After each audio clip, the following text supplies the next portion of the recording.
a des caméras partout, c'est impressionnant, oui. Je n'ai jamais tourné avec autant de caméras.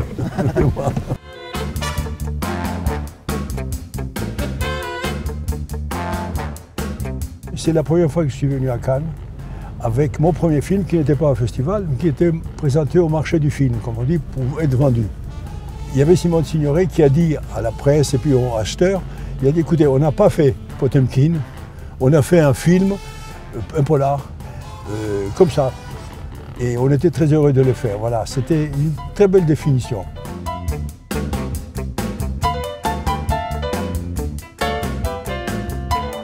Langlois a créé en 1936 la Cinémathèque française, c'était vraiment de la résistance qu'il faisait. Parce qu'à l'époque, on détruisait complètement les films dits muets. Il les a sauvés et il les a montrés. Le possible de la Cinémathèque, c'est de montrer. Même qu'on a cette bobine d'un film, on la montre.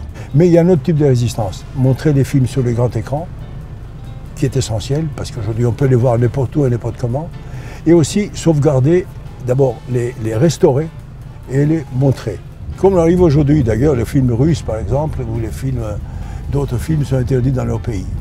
Et présenter à Cannes, ces films veut dire qu'on les libère, qu'ils existent. Les spectateurs des pays d'où ils viennent, ces films, ils sauront que ces films ont été montrés à Cannes. Et ça, c'est essentiel que ça se sache.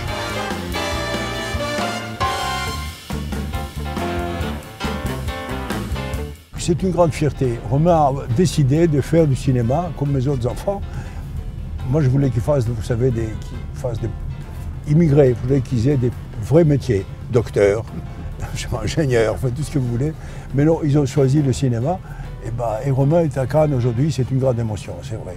Et je suis très, comment dirais-je, très ému et en même temps très inquiet comment ce film va être réussi. Parce que Cannes, ça peut être tout.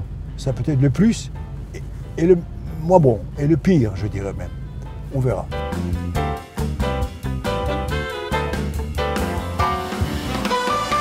Chaque fois qu'ils peuvent voir les films, les voir en salle, parce que c'est un autre plaisir. Moi, je vis ça presque tous les jours à la Cinémathèque, quand je vois, on passe des films, et tout d'un coup, les gens qui ne voulaient pas voir des films en noir et blanc, par exemple. Et puis il y a des enfants qui restent, quand on fait des projections pour enfants, ils rentrent, ils ne sont pas contents, et puis ils en sortent ravis. Parce qu'ils découvrent un monde qu'ils n'ont jamais pu voir ni à leur télévision, ni encore moins à leur portable. Et ça n'est pas surtout la même relation qu'on a avec l'œuvre. Parce que c'est une relation tout à fait superficielle, je dirais. Au cinéma, on est face à l'écran, c'est grand, c'est un autre monde devant nous, et on regarde un autre monde qu'on ne voit pas à sa télévision. Enfin, c'est tout à fait différent.